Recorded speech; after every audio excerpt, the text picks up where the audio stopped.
Merdeka! Merdeka!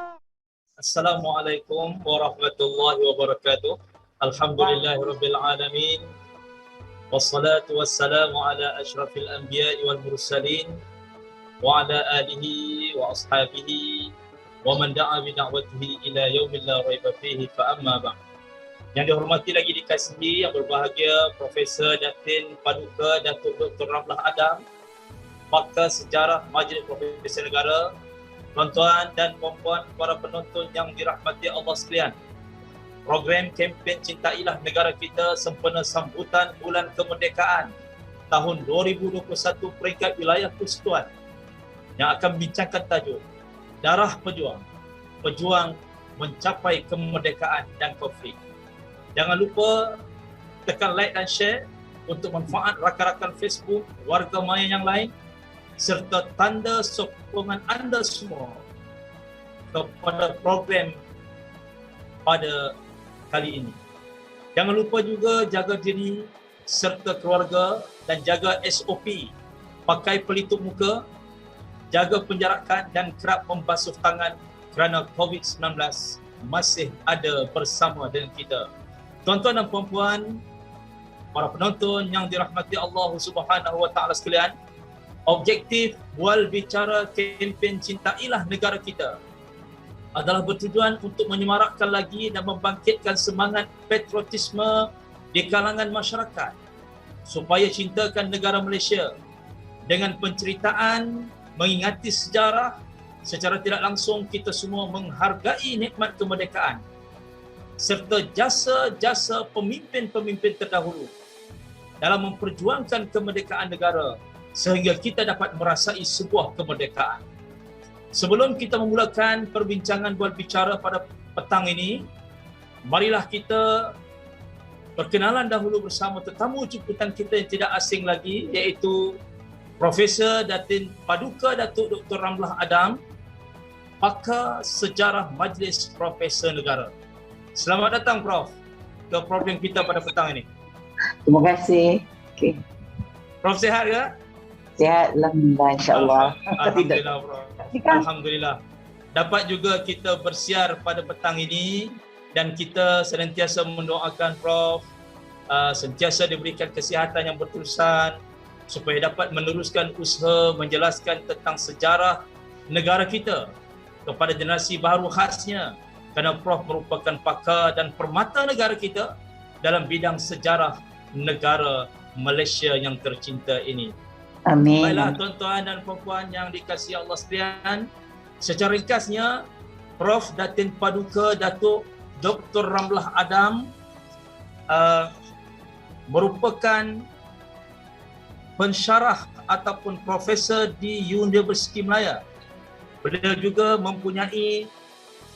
pernah menjawat jawatan sebagai rektor di Kolej Yayasan Melaka dan pernah juga menjadi profesor di UiTM dan Universiti Malaya Perlis UNIMED. Beliau juga telah banyak mengarang buku-buku tentang sejarah negara Malaysia. Memang tidak dinafikan lagi, banyak buku-buku sejarah tentang negara kita Malaysia ini telah dikarang oleh beliau dan beliau merupakan pakar sejarah yang tidak boleh dinafikan lagi, yang senantiasa menjadi rujukan negara dalam memahami perjalanan sejarah negara Malaysia yang kita cintai ini. Prof. Ya, saya. Kita diberikan tajuk penceritaan bual bicara tentang perjalanan sejarah kemerdekaan negara ini. Sebagai darah pejuang, kerana begitu besar perjuangan bangsa dan negara kita untuk mencapai kemerdekaan. Bahkan bukan sedikit air mata dan darah yang gugur membasahi bumi tercinta ini untuk sebuah kemerdekaan. Baiklah Prof, untuk mukadimah permulaan ini Prof, mohon yang berbahagia Prof jelaskan dahulu bagi mengimbas semula kisah perjuangan bangsa Melayu semasa British berada di Malaya. Silakan Prof. Okay, bismillahirrahmanirrahim. Assalamualaikum warahmatullahi wabarakatuh. Kepada semua para hadirin ataupun siapa yang menengok program ini. Pertama sekali terima kasihlah pada Jawi kerana ingat pada saya dan inginlah minta saya berkongsi pendapatlah tentang Hari Kebangsaan negara kita, dan tentulah kemerdekaannya asas ya. So terima kasihlah. Jadi kalau kita imbau balik ya sejarah negara kita ya, saya lebih suka menggunakan perkataan tanah Melayu ya, sebab namanya dulu pun sebelum British datang dia dipanggil sebagai Malay Peninsula ya, Semenanjung Melayu. Ataupun sebelum tu masa Ptolemy dia dipanggil sebagai Semenanjung Emas ya. Kita ni terkenal di peringkat negara di antarabangsa. Sebab itu saya rasa Malaysia ni walaupun kecil, pada hari ini nama Malaysia lah, tapi pada masa dahulu tanah Melayu walaupun kecil tetapi dia duduk sangat strategik, iaitu diapit oleh Selat Melaka yang luas dan jadi jalan perdagangan, dan di sebelah timurnya ialah Laut Cina Selatan yang menghubungkan dia dengan negara-negara di luar sana ataupun kuasa-kuasa besar seperti China dan juga Jepun ya. Dan sebelum kita jauh lah daripada Amerika, tapi itulah kedudukan kita sangat strategik. Jadi oleh kerana kedudukan yang sangat strategik ini, kita dapati bahawa Portugis telah datang ke Melaka ya, dan menakluk Melaka pada 1511. Tujuan penaklukan ini ialah untuk menguasai rempah ratus dan juga menyebarkan agama Kristian. Dan sebelum kedatangan Portugis, kita tahu tanah Melayu ini penuh dengan negeri-negeri Melayu yang dulu duduknya di bawah Empire Kesultanan Melayu Melaka.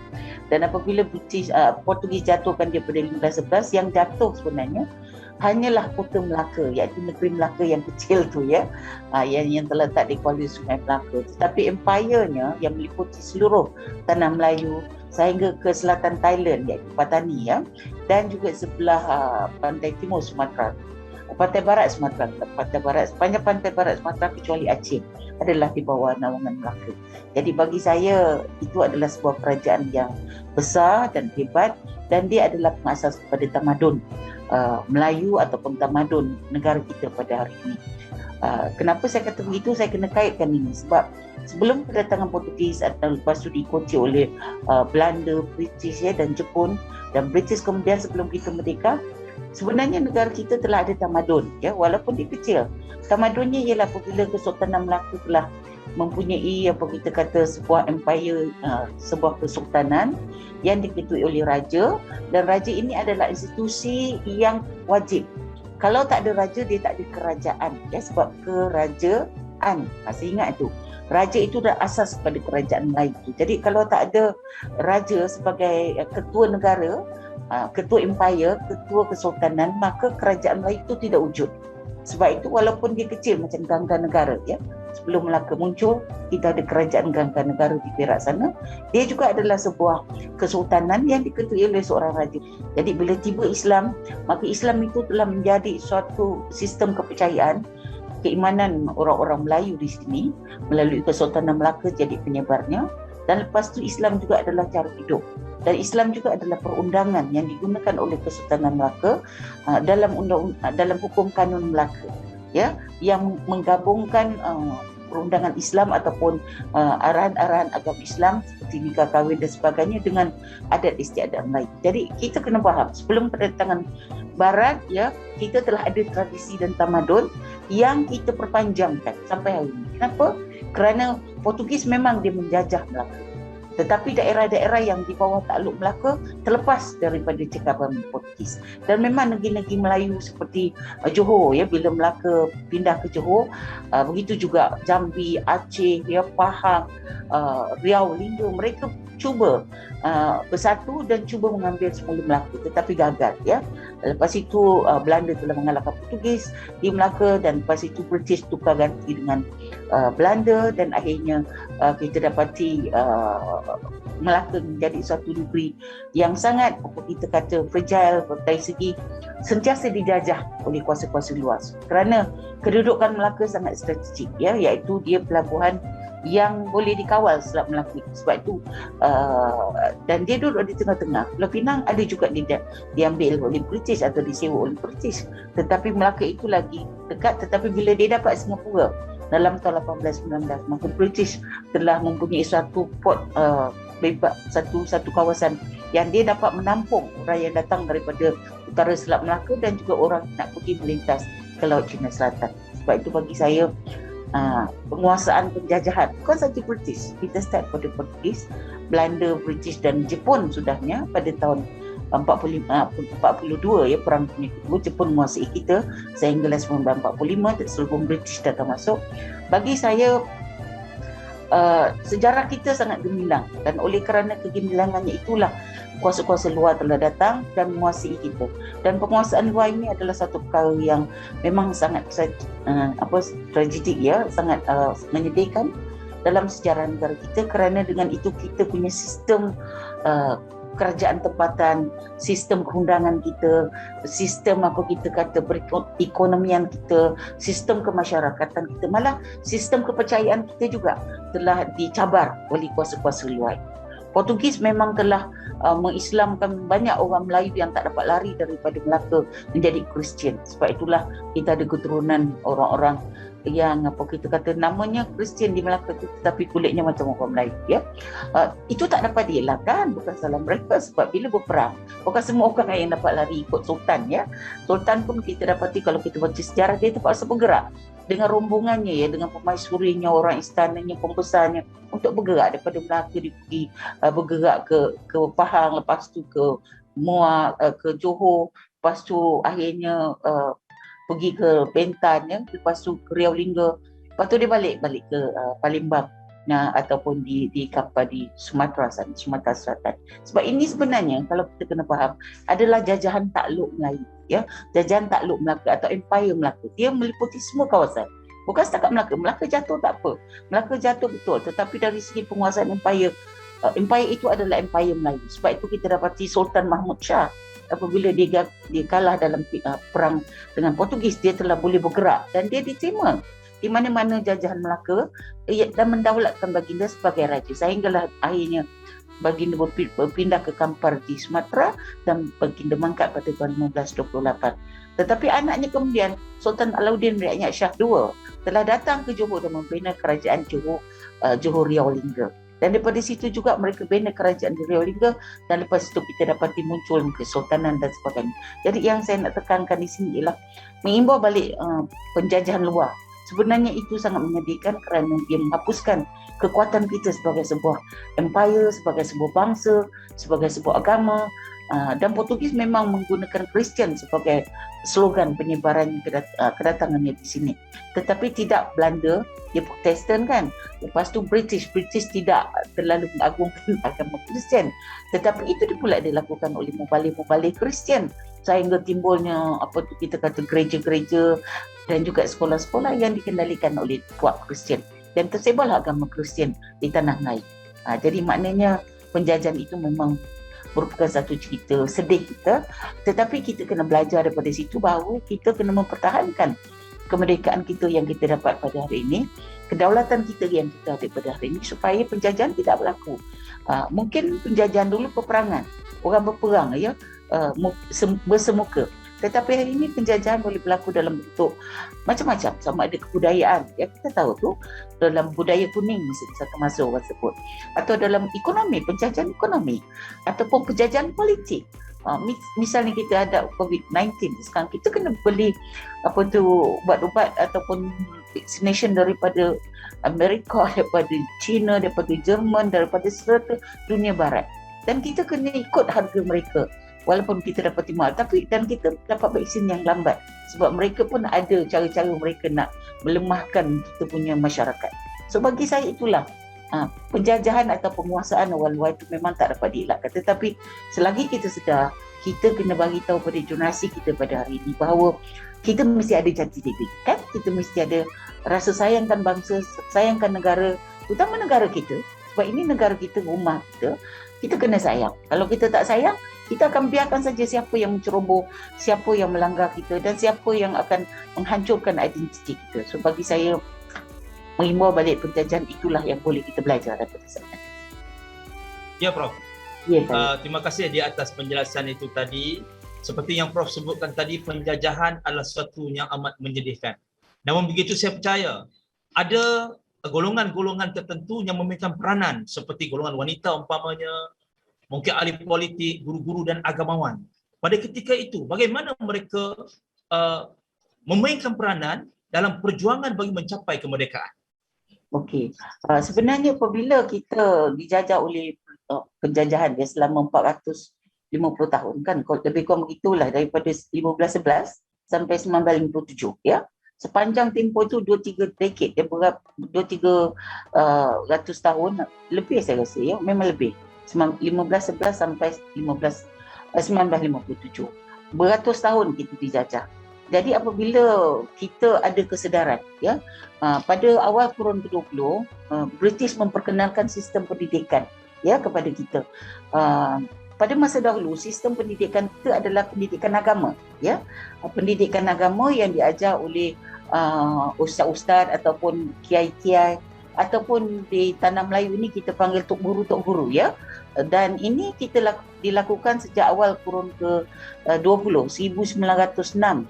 Misalnya kita ada Al-Imam ya, diterbitkan oleh golongan kaum muda yang dipimpin oleh Syed Syekh Al-Hadi untuk melahirkan bahawa Islam ini bukanlah sebuah agama hanya beribadat. Islam adalah sebuah agama yang luas. Islam adalah sebuah agama yang menggalakkan sistem perekonomian, ya, perniagaan, perdagangan.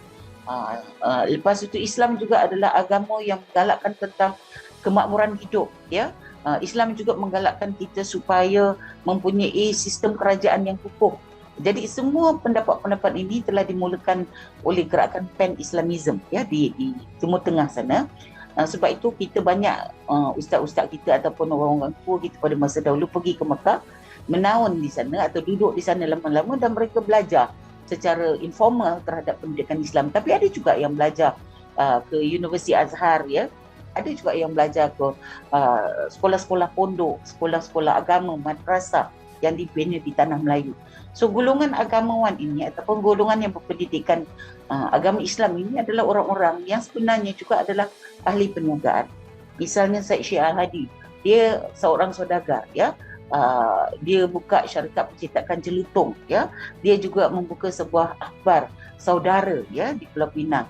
Dan beliau juga dalam artikel-artikel penulisan yang saya baca, dia mencadangkan kita berniaga, dan dia memperkenalkan konsep share ya, iaitu saham yang mesti kita tanam dalam syarikat-syarikat. Saya ingat lagi artikel itu.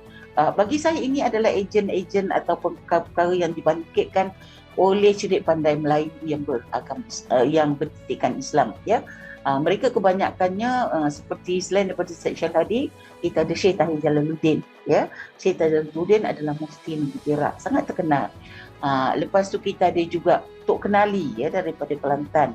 Kita juga ada Daud Patani, Syekh Daud Al-Patani daripada Patani. Kita juga ada di Perak, di Kedah kita ada Syekh Fahim ya, Syekh Ahmad Fahim, iaitu Datuk kepada Pak Tun Abdullah Batawi.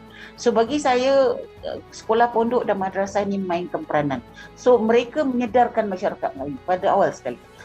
Lepas tu kita dapati pendidikan Inggeris juga telah melahirkan golongan cerdik pandai Melayu yang berpendidikan Inggeris, dan mereka ini kebanyakan pegawai-pegawai kerajaan.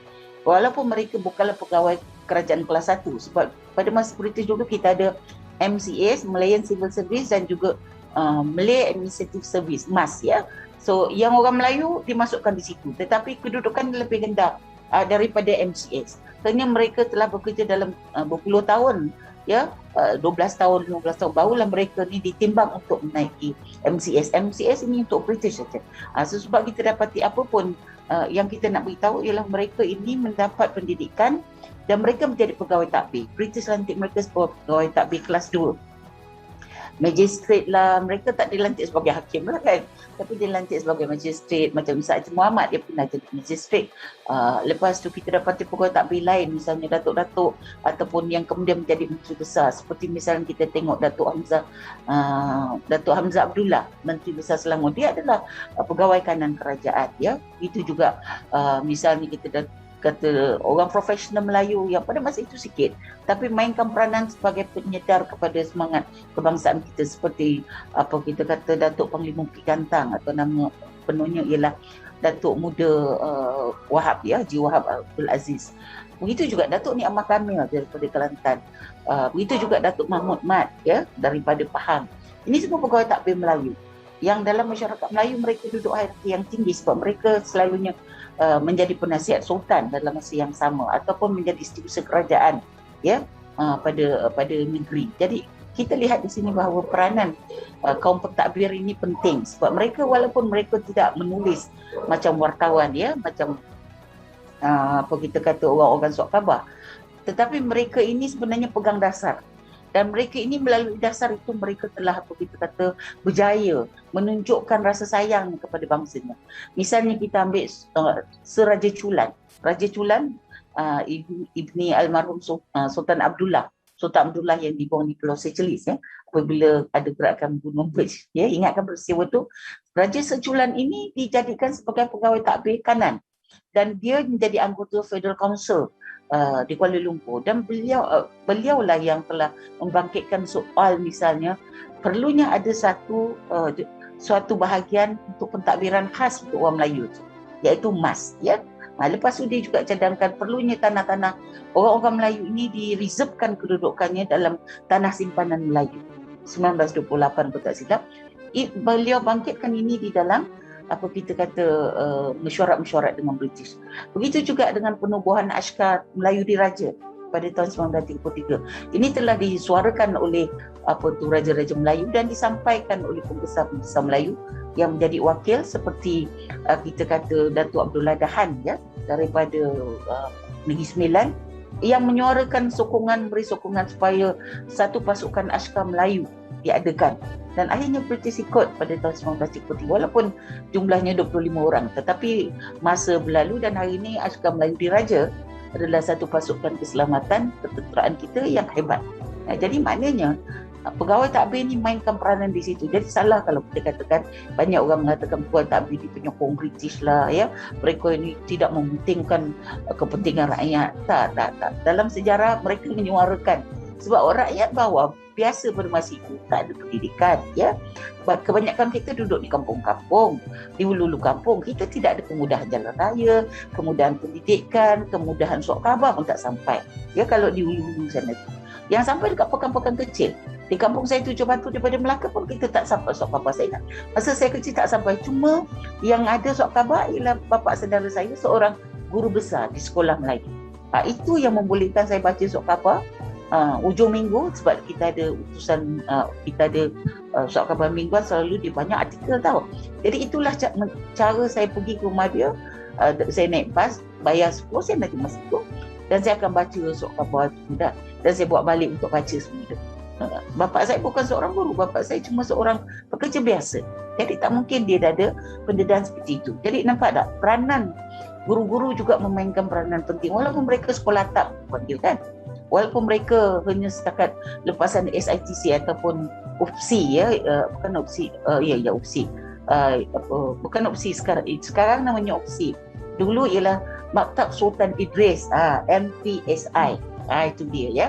Dalam sekarang ni boleh jadi UPSI.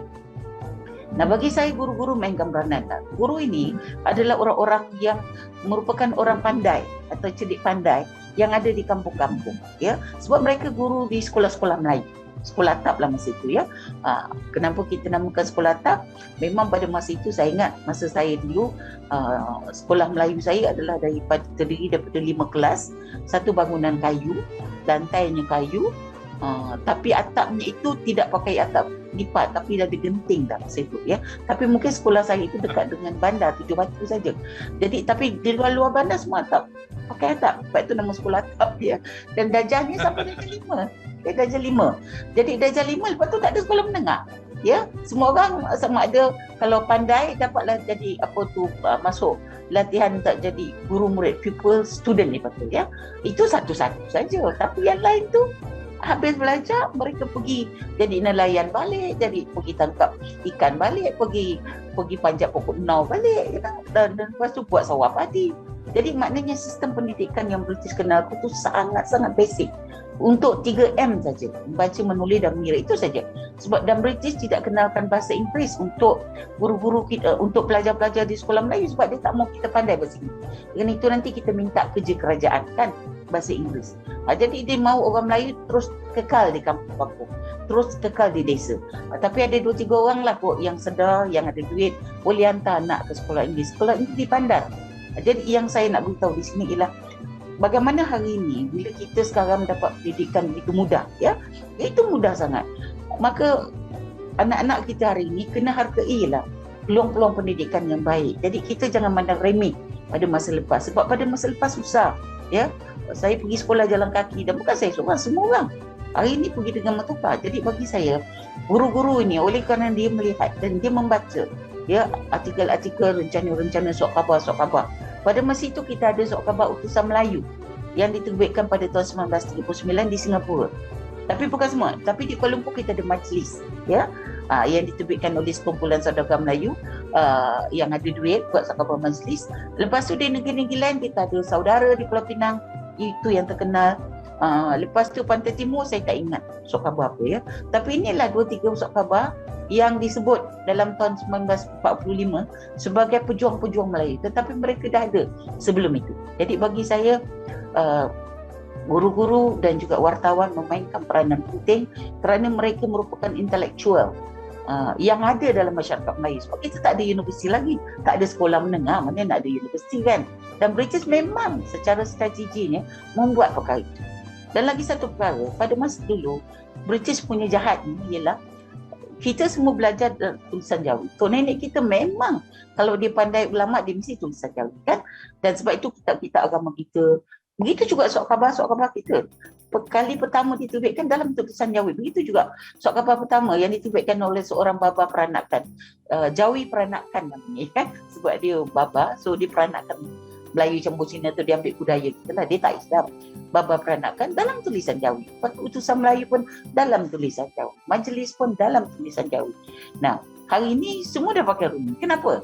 Sebab British telah perkenalkan sistem tulisan Rumi pada tahun 1905 oleh R.J. Wilkinson dan R.O. Winston. Sebab itu bila orang terlalu puji R.O. Winston ni, saya giling kepala. Tidakkah mereka sedar bahawa pegawai-pegawai British ini dengan secara sengaja telah merancang untuk melemahkan tamadun kita, iaitu dengan secara pelan-pelan memperkenalkan tulisan Jawi 1905. Dan bila saya masuk sekolah tahun 1997, tulisan Jawi itu dianggap sebagai satu mata pelajaran yang kita ajar. Tapi mata pelajarannya satu saja. Tapi lain semua dalam tulisan. Kita belajar ABC bukan? A, Ada, Ada, F, A, K, N. Kita bukan tulis dalam tulisan Jawi masa saya di sekolah Melayu, ya. Tapi kalau jurnalistik sebelum saya memang tulisan Jawi. Sebab itu bagi saya, bila kita kaji sejarah ni, bila kita kaji nasionalisme, perkara macam ni lah yang menimbulkan kesedaran kita punya pegawai takbir, kita punya wartawan surat khabar, kita punya guru-guru, ya, yang mereka sedar bahawa British secara halus telah cuba membunuh, memusnahkan tamadun kita seperti tulisan Jawi. Dan hari ini kita lihat tulisan Jawi itu sebenarnya adalah satu tulisan untuk bahasa Melayu.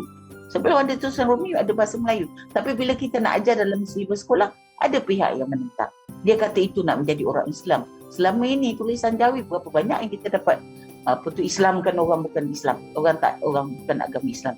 So bagi saya ini adalah tamadun bangsa. Sebab itu saya sayang sejarah. Sejarah kita kena faham. Jangan hari ini anak-anak muda yang tak tahu, pandai-pandai nak buang institusi raja kan, pandai-pandai menentang tulisan Jawi. Dan bila kita lawan, dia kata ini cerita lama, ni orang lama, ya, yang lama mesti nak sayang lama, sedangkan kita dah maju. Ini isu kita.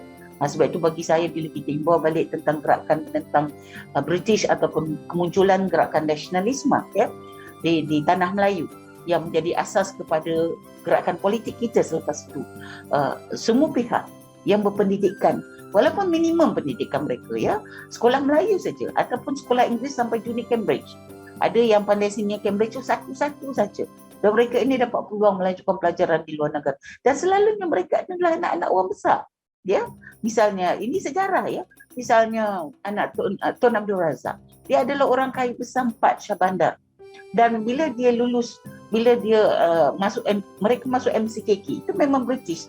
Cara British ini divide and rule. Untuk orang Melayu kampung, dia buat sekolah Melayu. Dan mereka ni miskin, takkan mampu pergi ke sekolah Inggeris di bandar. Tetapi untuk anak-anak orang besar yang telah British ambil kuasa mereka, ya, sebagai pentadbir negeri-negeri Melayu, mereka tu bapa-bapa mereka didiamkan ataupun diketepikan. Mereka kenalkan pegawai-pegawai British, betul kan? Pegawai daerahnya, pegawai jabat tanah ni dan sebagainya. Ini semua orang putih yang didatangkan daripada England sana, dan mereka ni kadang-kadang berjalan satu dunia. pergi menjajah negeri-negeri dan mentadbir negeri-negeri itu, lepas tu mereka datang ke tanah melayu. Dan ini adalah kumpulan yang kita kata pembesar penjajah British yang tahu apabila dia hapuskan kuasa pembesar-pembesar kita. Nah, dalam sistem kerajaan Melayu kita ada piramid, ya. Ini saya nak cakap sikitlah, nak faham macam mana kita hilang kuasa, pembesar hilang kuasa. Atas kemuncak ini adalah raja dan kerabatnya di keliling, ya. Di peringkat bawah ini kita ada pembesar berempat, 1632. Dan ini semua yang menjaga kawasan-kawasan raja. Mereka ni dilantik oleh raja. Dan kebanyakan kita kata pembesar itu juga adalah kerabat dia raja. Ya, sebab mereka terlalu ramai, seorang aja yang boleh jadi sultan, bukan? Yang lain itu adalah dilantik untuk memegang jawatan-jawatan penting supaya mereka rasa mereka juga ada kuasa, bukan? Jadi itu peringkat kedua. Peringkat ketiga, rakyat bawah. Rakyat di kampung yang kita kata rakyat raja, tetapi kadang-kadang mereka jauh daripada raja, so mereka tinggal di luar-luar bandar, di kampung-kampung pedalaman. Tetapi mereka merupakan, bila dia angkat sembah ampun tuanku, maknanya dia adalah rakyat raja negeri itu. Jadi kalau kita tengok hierarkinya, kita ada raja, kerabat, ada pembesar dan ada rakyat. Jadi apabila British datang, ini penting ni. Apabila British datang, British kekalkan raja kita. Tetapi dia punya kuasa tu diambil oleh Resident British, kan? Resident British. Lepas tu pembesar-pembesar yang dulu jadi orang bersampat 1632 tu, terutamanya orang bersampat, ya. Ini sangat penting sebab mereka adalah pentadbir negeri dan empire atau kerajaan. Mereka ini ditiadakan. British tak ada, kan? Misalnya kita ambil dalam perang antara British dengan orang Melayu Perak, iaitu lepas penggunaan British. Apa tu British buat? Dihapuskan semua kuasa pembesar-pembesar daerah yang menentang dia. Dan pembesar daerah itu sekarang telah ditiadakan. Misalnya kita ambil Pasir Salak, ya, Datuk Maharaja Lelo.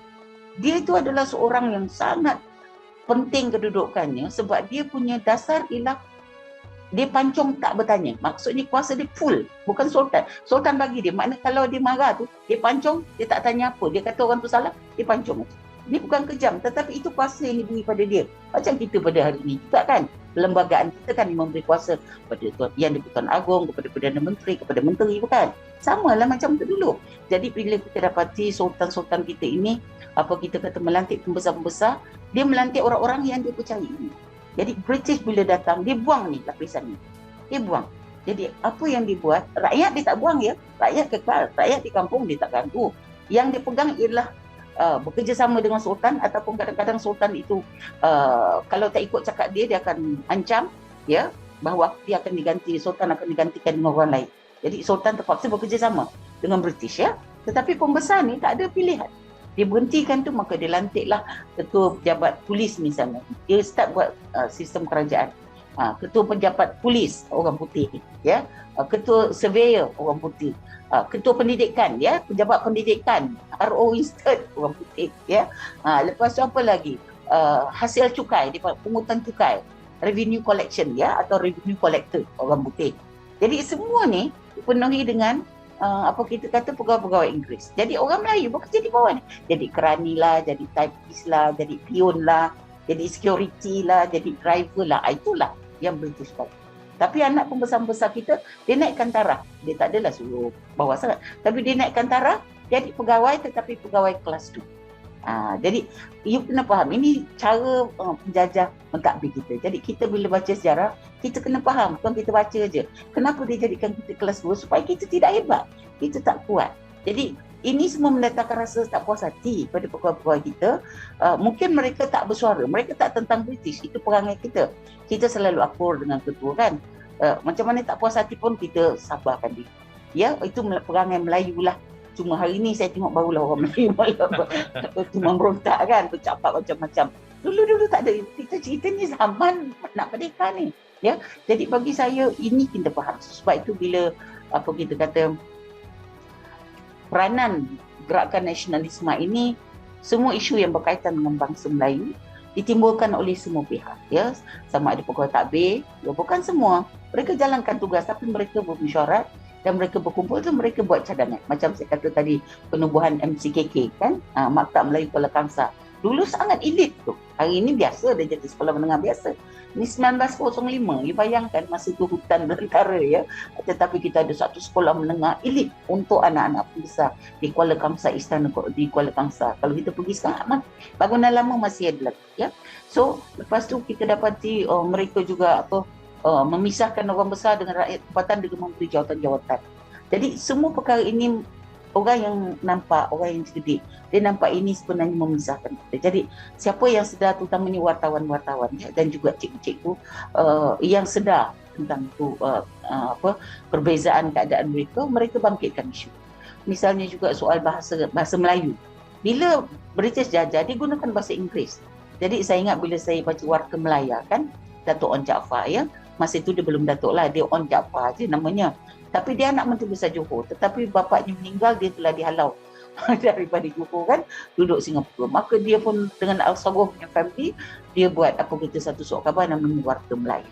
Nah, dalam Warta Melaya tu bila you baca artikel-artikel itu, maka rencana pengarang yang dipegang oleh Datuk On membangkitkan banyak isu. Salah satunya isu soal bahasa Melayu. Maknanya bahasa Melayu telah dianaktifkan. Itu mencadangkan supaya kita ada satu lembaga perkembangan bahasa Melayu.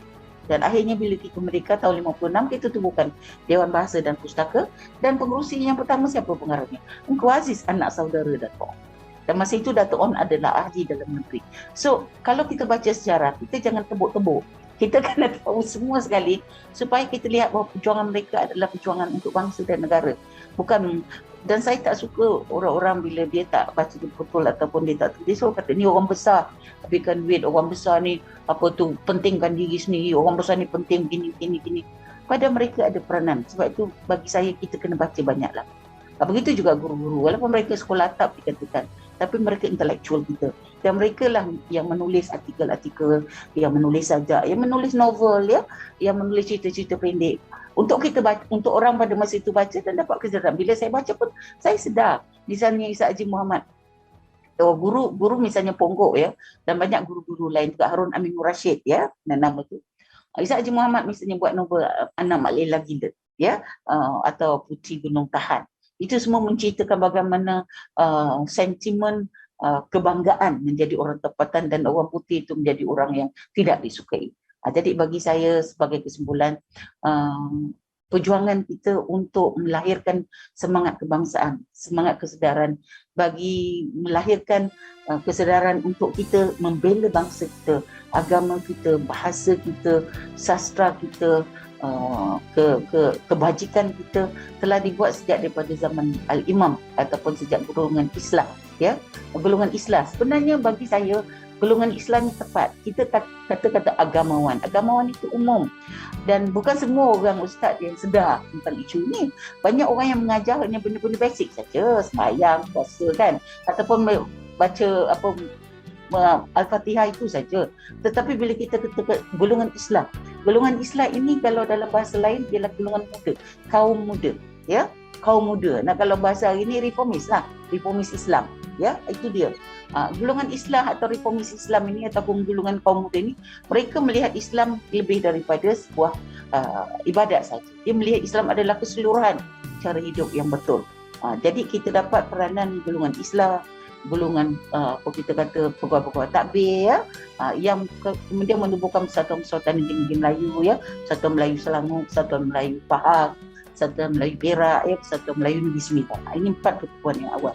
Tapi mereka tidak vokal menentang British, tetapi mereka menggunakan saluran-saluran dalam Dewan Undangan Negeri ataupun dalam Federal Council ataupun dalam perbincangan-perbincangan untuk mendesak beberapa perkara ya.